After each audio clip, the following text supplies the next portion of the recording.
ವೀಕ್ಷಕರೇ, gas cylinder ದಂಧೆ ಬಗ್ಗೆ ನಾವು ನಿಮಗೆ ಮಾಹಿತಿಯನ್ನು ಕೊಡ್ತಾ ಇದ್ವಿ. ಏಜೆನ್ಸಿಯವರು ಮತ್ತು ಆಹಾರ ಇಲಾಖೆ ಅಧಿಕಾರಿಗಳ ನಡುವೆ ಆಗ್ತಾ ಇರುವಂಥ ಕಳ್ಳಾಟದಿಂದ ರಾಜ್ಯದ ಜನಸಾಮಾನ್ಯರು ಹೇಗೆ ಸಮಸ್ಯೆಯನ್ನು ಎದುರಿಸ್ತಾ ಇದ್ದಾರೆ ಈ ವಿಚಾರದ ಕುರಿತು ಮಾಹಿತಿಯನ್ನು ಕೊಡ್ತಾ ಇದ್ವಿ. ಇನ್ನು ಉತ್ತರ ವಲಯದಲ್ಲಿ ಕಾರ್ಯನಿರ್ವಹಿಸುವ ಅಧಿಕಾರಿಯನ್ನು ನಮ್ಮ ತಂಡ ಭೇಟಿ ಮಾಡುತ್ತೆ. ಈ ಸಂದರ್ಭದಲ್ಲಿ ಒಂದಷ್ಟು ಆಘಾತಕಾರಿ ವಿಚಾರಗಳು ಗೊತ್ತಾಗುತ್ತೆ. ಏನದು?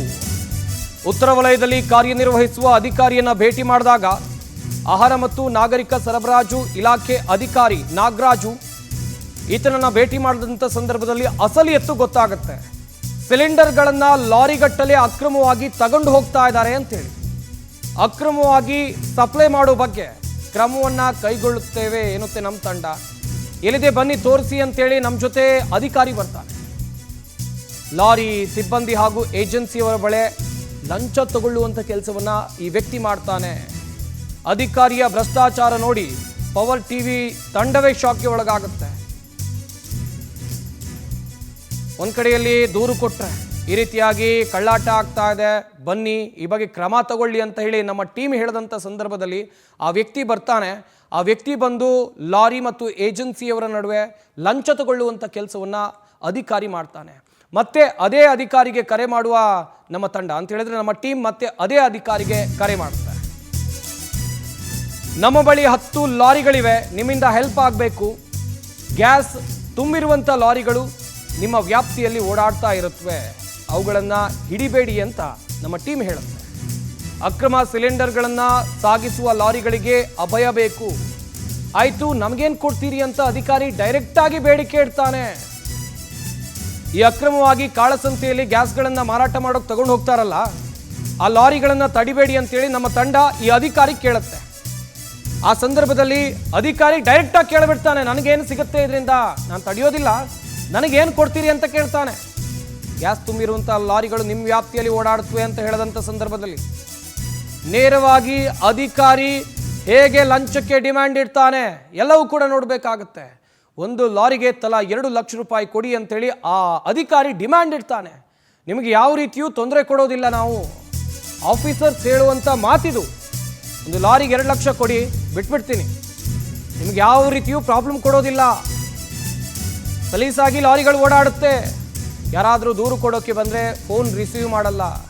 ದೂರುದಾರರು ಕಚೇರಿಗೆ ಬಂದರೆ ನಾನು ನಿಮಗೆ ತಿಳಿಸ್ತೇನೆ, ನನ್ನ ಲಿಮಿಟ್ಸಲ್ಲಿ ಅಂತ ಹೇಳಿದ್ರೆ ನನ್ನ ವ್ಯಾಪ್ತಿಯಲ್ಲಿ ಏನು ಬೇಕಾದರೂ ಮಾಡ್ಕೊಳ್ಳಿ ನೀವು. ಈ ರೀತಿಯಾಗಿ ಒಬ್ಬ ಅಧಿಕಾರಿ ಅಕ್ರಮಕ್ಕೆ ಸಾಥ್ ಕೊಡ್ತಾನೆ.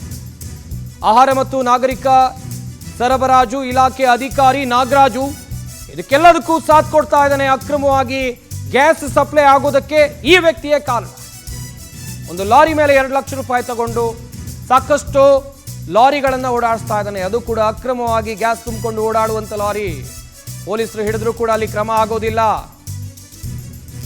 ಹಾಗೆಯೇ ಅಧಿಕಾರಿಗಳಿಂದಲೇ ಬಹಿರಂಗವಾಗಿ ಭ್ರಷ್ಟಾಚಾರ ನಡೀತಾ ಇದೆ.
ಗಮನಿಸ್ತಾ ಇರಬಹುದು, ಆಹಾರ ಮತ್ತು ನಾಗರಿಕ ಸರಬರಾಜು ಇಲಾಖೆ ಅಧಿಕಾರಿ ನಾಗರಾಜ್ ಹೇಗೆ ರಾಜಾರೋಷವಾಗಿ ಲಂಚವನ್ನ ಸ್ವೀಕಾರ ಮಾಡ್ತಾ ಇದ್ದಾನೆ.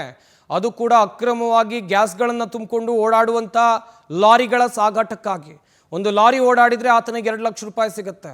ನಿಮಗೇನೋ ಪ್ರಾಬ್ಲಮ್ ಆಗಬಾರ್ದು ಅಂತ ಹೇಳಿದ್ರೆ ನನಗೆ 2 ಲಕ್ಷ ರೂಪಾಯಿ ಕೊಡಿ, ಆ ಲಾರಿ ಓಡಾಡೋಕೆ ನಾನು ಬಿಡ್ತೀನಿ, ಯಾರಿಗೂ ಕೂಡ ದೂರ ಹೋಗಲ್ಲ, ಯಾರಿಗೂ ಕೂಡ ಕಂಪ್ಲೇಂಟ್ ಹೋಗಲ್ಲ, ಕಾಳಸಂತೆಯಲ್ಲಿ ಹೆಂಗೆ ಬೇಕಾದರೂ ಗ್ಯಾಸನ್ನು ಮಾರಾಟ ಮಾಡ್ಕೊಳ್ಬಹುದು ಅಂತೇಳಿ ನೋಡ್ತಾ ಇರ್ಬೋದು. ಹಣವನ್ನು ತೆಗೆದುಕೊಳ್ತಾ ಇರುವಂಥ ಕಡು ಭ್ರಷ್ಟ ಅಧಿಕಾರಿಯನ್ನು ನೋಡ್ತಾ ಇರ್ಬೋದು. ಇಂಥ ಅಧಿಕಾರಿಗಳಿಂದಲೇ ಇವತ್ತು ಜನಸಾಮಾನ್ಯರು ಸಂಕಷ್ಟದಲ್ಲಿದ್ದಾರೆ. ಇಂಥ ಅಧಿಕಾರಿಗಳಿಂದಲೇ ಜನಸಾಮಾನ್ಯರು ಇವತ್ತು ಪರದಾಡುವಂಥ ಪರಿಸ್ಥಿತಿ ಬಂದಿದೆ. ಇಂಥ ಅಧಿಕಾರಿಗಳಿಂದಲೇ ಅದೆಷ್ಟೋ ಜನರ ಮನೆಯ ಒಲೆ ಇವತ್ತು ಉರಿತಾ ಇಲ್ಲ. ಕಾರಣ ಏನು ಅಂತ ಹೇಳಿದ್ರೆ ಗ್ಯಾಸ್ ಕಾಳಸಂತೆಯಲ್ಲಿ ಮಾರಾಟ ಆಗ್ತಾ ಇದೆ. ಈ ಅಧಿಕಾರಿ ಲಂಚ ತಗೊಳ್ಳುವಂಥ ಕಾರಣಕ್ಕಾಗಿ ದುಬಾರಿ ಬೆಲೆಗೆ ಗ್ಯಾಸ್ ಅಂತ ಹೇಳ್ತಾರೆ. ಏನಕ್ಕೆ ದುಬಾರಿ ಬೆಲೆ ಆಗ್ತಾ ಇದೆ ಅಂತ ಹೇಳಿದ್ರೆ ಏಜೆನ್ಸಿಯಿಂದ ಮತ್ತೆಲ್ಲೋ ಮಾರಾಟ ಆಗುತ್ತೆ, ಅದನ್ನು ಕಾಳಸಂತೆಯಲ್ಲಿ ತಗೊಂಡು ಹೋಗ್ತಾರೆ, ಅಲ್ಲೂ ಒಂದು ಲಾರಿ ಸಾಗಾಟ ಮಾಡೋಕ್ಕೆ ಲಂಚ ಕೊಡ್ತಾರೆ. ಅದೆಲ್ಲ ಹೋಗಿ ಕೊನೆಗೆ ಯಾರೋ ಒಬ್ಬ ಗ್ಯಾಸ್ ಇಲ್ಲ, ಅರ್ಜೆಂಟಾಗಿ ಗ್ಯಾಸ್ ಬೇಕು ಅಂತ ತಗೊಂಡು ಹೋಗ್ತಾನೆ. ಆತ ಸಿಕ್ಕಾಪಟ್ಟೆ ದುಡ್ಡು ಕೊಡಬೇಕಾಗತ್ತೆ. ಒಂದು ಗ್ಯಾಸ್ನ ಬೆಲೆಗಿಂತ ಡಬ್ಬಲ್ಲು ತ್ರಿಬ್ಬಲ್ಲು ಕೊಟ್ಟು ಗ್ಯಾಸ್ನ ಖರೀದಿ ಮಾಡಿ ಮನೆಗೆ ತಗೊಂಡು ಹೋಗೋರಿದ್ದಾರೆ, ಅಥವಾ ಹೋಟೆಲ್ಗಳಿಗೆ ತಗೊಂಡು ಹೋಗೋರಿದ್ದಾರೆ. ಇಂಥ ಪರಿಸ್ಥಿತಿ ಇದೆ.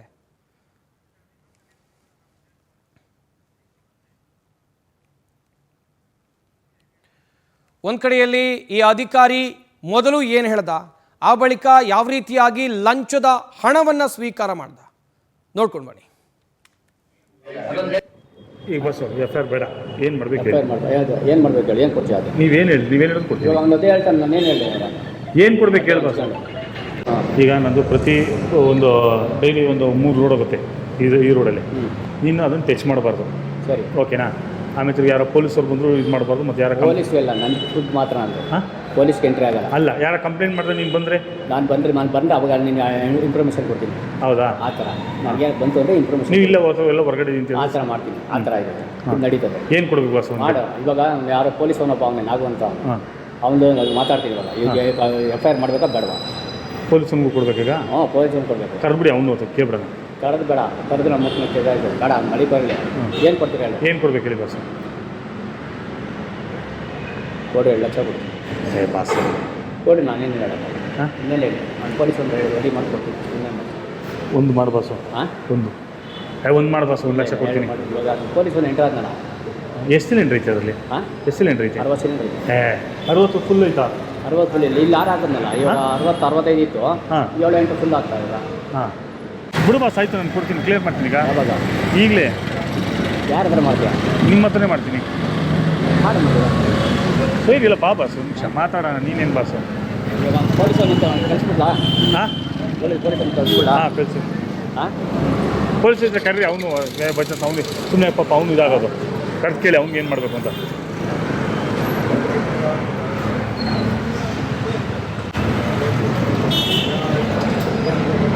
ಹಾಂ ಸಾಗು.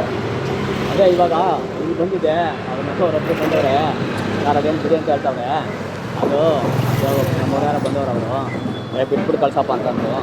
ಅದಕ್ಕೆ ಅದನ್ನ ಬಿಟ್ಬಿಟ್ಟು ಇನ್ನೇನು ಮಾಡೋಣ. ಅದಕ್ಕೆ ಮಾಡಿ ಅದಕ್ಕೆ ನಾನು ಹೋಗ್ತೀನಿ, ಸ್ಟೇಷನ್ಗೆ ಹೋಗಿ ಬಂದು ಮಾತಾಡ್ತೀನಿ. ಇಲ್ಲೇ ಅವನೇ ಅವ್ನು ಪೊಲೀಸವನು. ಸರ್ ಮಾತಾಡ್ಬಿಟ್ಟು ಹೇಳ್ತೀನಿ ನಿಮಗೆ. ಹಾಂ ಓಕೆ. ಹೌದು. ಹಾಂ ಇವಾಗ ನಾನು ಎಂಟ್ರಿ ಆದರೆ ತಿರ್ಗಾ ಇಲ್ಲೊಬ್ಬ ಯಾರೋ ಪೊಲೀಸ್ ಬಂದ್ಬಿಟ್ಟು ಸ್ಟೇಷನ್ ಕಂಪ್ಲೇಂಟ್ ಕೊಡು ಅಂತ.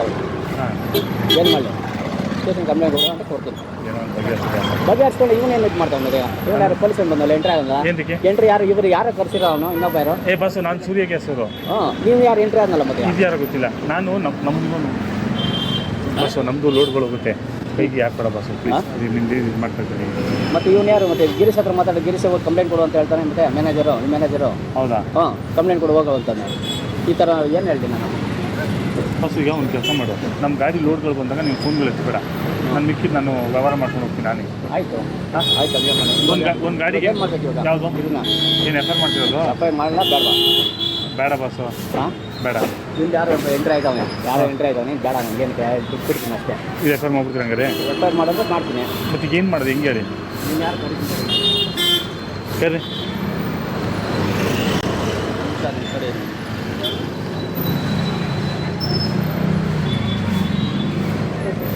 ಮೊದಲೇ ಸಿಲಿಂಡರ್ಗಳು ಸಿಗ್ತಲ್ಲ ಬಾಸು, ಮೊದಲೇ ಗ್ಯಾಸ್ಗಳು ಸಿಗ್ತಲ್ಲ, ಭಾಳ ಕಷ್ಟ. ಇವನೇ ನಿಮ್ದು ಯಾವುದಪ್ಪ? ಹಲೋ, ಅದೆಲ್ಲ ಕೂಡ ಇದೆ. ಇವನೇ ಇವಾಗ ಇವ್ರು ವೈಟ್ ಅವರು ಬಂದವ್ರೆ, ಇವಾಗ ಇಲ್ಲೇ ಮಾಡೋ ಅಂತಾರೆ. ಅಲ್ಲಿ ಅವ್ನು ನೋಡ್ರೆ, ಅವನು ಯಾರು ಪೊಲೀಸ್ ಅವ್ನು ಬಂದಿದ್ದ. ಅವ್ನು ಒಂದು ನಿಮಿಷ ಅವ್ರು ಯಾರೋ ಬಂದಿದ್ದ, ಅವನ ಜೊತೆ ಅವ್ನು ಯಾರು ಇನ್ನೊಬ್ಬ ಶೇಟ್ ಅವ್ನು ಗೊತ್ತಿಲ್ವಲ್ಲ, ಅವನು ನಿಂತಾನೆ ಅವನೇ. ಹಾಂ ಅವ್ರ ಅಂಗಡಿಯವ್ರು ಗೊತ್ತಿರ್ಬೋದು ಬಂದು. ಏನಾಯ್ತಮ್ಮ? ಇವಾಗ ಅವ್ನು ಸ್ಟೇಷನ್ ಕಂಪ್ಲೇಂಟ್ ಕೊಡೋಂತ ಏನು ಮಾಡಲಿ? ಅವನು ಪೊಲೀಸ್ ಅವನೇ ಬಂದಿದ್ದ. ಗ್ಯಾಸ್ ಅವರು ಹಾಂ ಇಲ್ಲಿ ಮಾತಾಡಲ್ಲ, ಈ ಗಾಡಿ ಹೋಗಿ ಕೇಳ. ಹಾಂ ಹಾಂ ಸರಿ ಸರ್, ಸರಿ ಸರ್, ಆಯಿತು ಸರ್. ಅದೇನು ಮಾತಾಡಿ, ಅದೇ ಹೇಳಿದ್ರು ಮಾತಾಡೋದು. ಬಾಬಾ ಬಸ್ಸು ನಿನ್ನ ಗ್ಯಾಸ್ಗೂ ಇದು ನಮ್ಮ ಲಾರಿಗಳನ್ನ ಟೆಚ್ಚೇ ಮಾಡಬೇಡ ಬಸ್ಸು. ನೀನು ಒಂದು ಫೋನ್ ಹಾಕಿದ್ರೆ ಆಯಿತು, ಗಾಡಿ ನಂಬರ್ಗಳು ಕೊಟ್ಬಿಡ್ತೀನಿ, ಹಾಂ ಇಂತಿಂದ ಗಾಡಿಗಳು ಓಡಾಡುತ್ತೆ ಅಂತ. ಆಯಿತು ಅಂಥ ಗಾಡಿ ಟಚ್ ಮಾಡಬೇಡ ನೀನು. ಆಯಿತು. ಹಾಂ ನಿನ್ಬಿಟ್ಟು ಇನ್ಯಾರು ಬರಲ್ಲ ಇಲ್ಲಿ ಫುಡ್ ಆಫೀಸರು? ನಾನು ಈ ಏರಿಯಾ ನಂದೇ ಇದೆ. ಹೌದಾ, ಆಯಿತು. ಒಂದು ಗಾಡಿಗೆ ಏನು ಕೊಡ್ಬೇಕು ಬಸ್ಸು? ಏನು ನೋಡಿ ಹೇಳಪ್ಪ. ನೀವು ಹೇಳು ಬಸ್ಸು. ನಾನೇನು ಹೇಳು ಮಾತಾಡೋದು ಹೇಳ್ತೀನಿ. ನೀವು ಹೇಳಿದ್ರೆ ನಾನು ಏನು ಮಾಡ್ಬೋದು? ನಿನ್ನ ಫೋನ್ ನಂಬರ್ ಹೇಳು.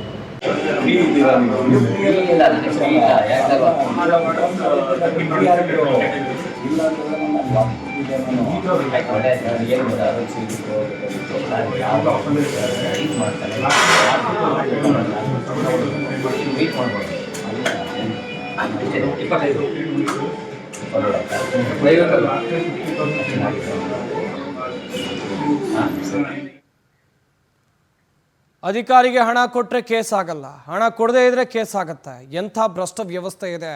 ಆ ಅಧಿಕಾರಿ ಹೇಳ್ತಾನೆ, ಒಂದು ಲಾರಿ ಬಿಡಬೇಕು ಅಂತ ಹೇಳಿದ್ರೆ 2 ಲಕ್ಷ ರೂಪಾಯಿ ಕೊಡಬೇಕು. ನನ್ನ ಏರಿಯಾದಲ್ಲಿ ನಿಮ್ಮ ಗ್ಯಾಸ್ ಲಾರಿಗಳು ಓಡಾಟ ಮಾಡೋದಕ್ಕೆ ಯಾವುದೇ ಪ್ರಾಬ್ಲಮ್ ನಾನು ಕೊಡೋದಿಲ್ಲ ಅಂತೇಳಿ ಆ ಭ್ರಷ್ಟ ಅಧಿಕಾರಿ ಹೇಳ್ತಾ ಇದ್ದಾನೆ. ಈ ರೀತಿಯಾಗಿ ಸಮಸ್ಯೆಗಳಿಂದಾಗಿ ಜನರು ಪರದಾಡುವಂಥ ಪರಿಸ್ಥಿತಿ ಇವತ್ತು ನಮ್ಮ ಸಮಾಜದಲ್ಲಿ ಬಂದಿದೆ. ಇಂತಹ ಅಧಿಕಾರಿಗಳಿಂದಲೇ ರಾಜ್ಯ ಸರ್ಕಾರಕ್ಕೂ ಕೂಡ ಕೆಟ್ಟ ಹೆಸರು ಬರ್ತಾ ಇದೆ. ರಾಜ್ಯ ಸರ್ಕಾರ ಕೂಡ ಈ ಬಗ್ಗೆ ಗಂಭೀರವಾಗಿ ಗಮನಿಸಬೇಕು. ಯಾಕೆ ಅಂತ ಹೇಳಿದ್ರೆ, ಎಂತೆಂಥ ಭ್ರಷ್ಟ ಅಧಿಕಾರಿಗಳು ವ್ಯವಸ್ಥೆಯಲ್ಲಿ ತುಂಬಿಕೊಂಡಿದ್ದಾರೆ. ಅಕ್ರಮಗಳನ್ನು ತಡೆಗಟ್ಟೋ ಬದಲು ಕಳ್ಳ ಕದೀಮರಿಗೆ ನೆರವು ನೀಡ್ತಾ ಇದ್ದಾರೆ ಇಂಥ ಅಧಿಕಾರಿಗಳು. ಸಾಮಾನ್ಯ ಜನರಿಗೆ ಸಿಗಬೇಕಾದಂಥ LPG ಸಿಲಿಂಡರ್ಗಳು ಕಳ್ಳರ ಪಾಲಾಗ್ತಾ ಇದೆ. ಲಾರಿಗಟ್ಟಲೆ ಅಕ್ರಮ ಗ್ಯಾಸ್ ಸಪ್ಲೈ ಮಾಡಿದ್ರು ಕೂಡ ಯಾಕೆ ಕ್ರಮವನ್ನು ತೆಗೆದುಕೊಳ್ತಾ ಇಲ್ಲ ಈ ಅಧಿಕಾರಿಗಳು ಅಂತ ಹೇಳಿದ್ರೆ, ಅವ್ರ ಕೈ ಬಿಸಿ ಆಗ್ತಾ ಇದೆ, ಅವ್ರಿಗೆ ಲಂಚ ಸಿಗ್ತಾ ಇದೆ. ಈ ರೀತಿ ಅಕ್ರಮ ಸರಬರಾಜಿನ LPG ಗ್ಯಾಸ್ ಈ ರೀತಿಯಾಗಿ ಸಪ್ಲೈ ಆಗ್ತಾ ಇರೋದ್ರಿಂದಲೇ ಕೃತಕ ಅಭಾವ ಸೃಷ್ಟಿ ಆಗ್ತಾ ಇರೋದು. ಇಂತಹ ಭ್ರಷ್ಟ ಅಧಿಕಾರಿಗಳ ವಿರುದ್ಧ ಸರ್ಕಾರ ಕ್ರಮವನ್ನು ತೆಗೆದುಕೊಳ್ಳುವಂಥ ಅಗತ್ಯ ಖಂಡಿತವಾಗ್ಲೂ ಇದೆ. ಜನಸಾಮಾನ್ಯರ ಕಷ್ಟ ಸಂಕಷ್ಟ ನಿವಾರಣೆ ಆಗಬೇಕು ಅಂತ ಹೇಳ್ತಾರೆ. ಒಂದು ಕಡೆಯಲ್ಲಿ ಹೇಗೆ ಈ ದಂಧೆ ನಡೆಯುತ್ತೆ, ಅಕ್ರಮವಾಗಿ ಗ್ಯಾಸ್ ಸಪ್ಲೈ ಆಗುತ್ತೆ, ನಮಗೆ ಹೇಗೆ ಗೊತ್ತಾಗುತ್ತೆ, ನಮ್ಮ ತಂಡಕ್ಕೆ ಯಾವ ರೀತಿಯಾಗಿ ಮಾಹಿತಿ ಸಿಗುತ್ತೆ, ಎಲ್ಲವನ್ನು ಕೂಡ ನೋಡಿದರೆ. ಹಾಗೆಯೇ ಲಂಚಾವತಾರ. ಒಂದು ಏರಿಯಾದಲ್ಲಿ ಒಬ್ಬರು ಫುಡ್ ಇನ್ಸ್ಪೆಕ್ಟರ್ ಇರ್ತಾರೆ, ಅವ್ರದ್ದೇ ಕಂಟ್ರೋಲಲ್ಲಿ ಯಾವುದೇ ಗ್ಯಾಸ್ ಲಾರಿಗಳು ಗ್ಯಾಸನ್ನು ಅಕ್ರಮವಾಗಿ ತುಂಬಿಕೊಂಡು ಹೋಗ್ತಾ ಇದ್ರೆ ಆತನ ಕೃಪಾ ಕಟಾಕ್ಷ ಆ ಲಾರಿಗಿರುತ್ತೆ. ಆ ಲಾರಿಯವರು ಆತನಿಗೆ ಹಣ ಕೊಟ್ಟಿದ್ರೆ ಮಾತ್ರ ಸಲೀಸಾಗಿ ಓಡಾಡಬಹುದು, ಯಾವುದೇ ಕೇಸ್ ಇಲ್ಲ, ಯಾರೂ ಪೊಲೀಸರು ಹಿಡಿಯಲ್ಲ, ಏನೂ ಪ್ರಾಬ್ಲಮ್ ಆಗಲ್ಲ. ಆದರೆ ಆತನಿಗೆ ಹಣ ಕೊಡದೇ ಇದ್ದರೆ ಮಾತ್ರ ಕೇಸ್ ಆಗುತ್ತೆ, ಲಾರಿ ಹಿಡಿತಾರೆ, ಗಾಡಿಲಿರುವಂಥ ಗ್ಯಾಸ್ ಸೀಸ್ ಆಗುತ್ತೆ. ಹೀಗೆ ಇದೇ ರೀತಿಯಾಗಿ ಕಾಳ ಸಂತೆಯಲ್ಲಿ ಗ್ಯಾಸ್ಗಳು ಮಾರಾಟ ಆಗೋದ್ರಿಂದ ಒಂದು ಮನೆಗೆ ಗ್ಯಾಸ್ ಸಿಲಿಂಡರ್ ಬರೋದಕ್ಕೆ ಸಿಕ್ಕಾಪಟ್ಟೆ ಲೇಟ್ ಆಗ್ತಾ ಇದೆ. 40 ದಿವಸ ಕಾಯಬೇಕು ಅಂತೇಳಿ ಒಬ್ಬರು ಮಹಿಳೆ ಹೇಳ್ತಾರೆ. ಅದಕ್ಕಿಂತ ಜಾಸ್ತಿ ಕಾದವರು ಇದ್ದಾರೆ. ಕೆಲವೊಂದಿಷ್ಟು ಜನ ಬುಕ್ ಮಾಡಿದ್ರೂ ಕೂಡ ಗ್ಯಾಸ್ ಸಿಗ್ತಾ ಇಲ್ಲ. ಕೃತಕ ಅಭಾವವನ್ನು ಸೃಷ್ಟಿ ಮಾಡುವಂಥ ಕೆಲಸವನ್ನು ಈ ಏಜೆನ್ಸಿಯವರು ಮಾಡ್ತಾ ಇದ್ದಾರೆ. ಸಣ್ಣ ಒಂದು ಎಕ್ಸಾಂಪಲ್ ಕೊಡ್ತೀನಿ. ಈಗ ಪೆಟ್ರೋಲ್ ರೇಟ್ ಜಾಸ್ತಿ ಆಗೋದಕ್ಕಿಂತ ಮುಂಚಿತವಾಗಿ ಪೆಟ್ರೋಲ್ ಬಂಕ್ಗಳಲ್ಲಿ ನಿಮಗೆ ನೋ ಸ್ಟಾಕ್ ಬೋರ್ಡುಗಳು ಕಾಣಿಸಿರ್ಬೋದು. ಸಾಕಷ್ಟು ಪೆಟ್ರೋಲ್ ಬಂಕ್ನಲ್ಲಿ ಕಂಡಿರ್ಬೋದು ನೋ ಸ್ಟಾಕ್ ಬೋರ್ಡ್. ಗೊತ್ತಿತ್ತು ಕರೆಕ್ಟಾಗಿ ಪೆಟ್ರೋಲ್ ಬಂಕ್ನವರಿಗೆ ಪೆಟ್ರೋಲ್ ರೇಟ್ ಜಾಸ್ತಿ ಆಗುತ್ತೆ, ಇರುವಂಥ ಸ್ಟಾಕ್ನ ಈಗಿನ ರೇಟಿಗೆ ಮಾರ್ಕೊಳ್ಳೋದು ಬೇಡ, ಮುಂದೆ ಒಳ್ಳೆ ರೇಟ್ ಬರುತ್ತೆ, ಹೊಸ ರೇಟ್ ಬರುತ್ತೆ, ಹಳೆ ಮಾಲು ಹೊಸ ರೇಟು. ಈ ರೀತಿಯಾಗಿ ಕಳ್ಳಾಟ ಮಾಡೋರ ಸಂಖ್ಯೆ ಕೂಡ ಜಾಸ್ತಿ ಆಗ್ತಾ ಇದೆ.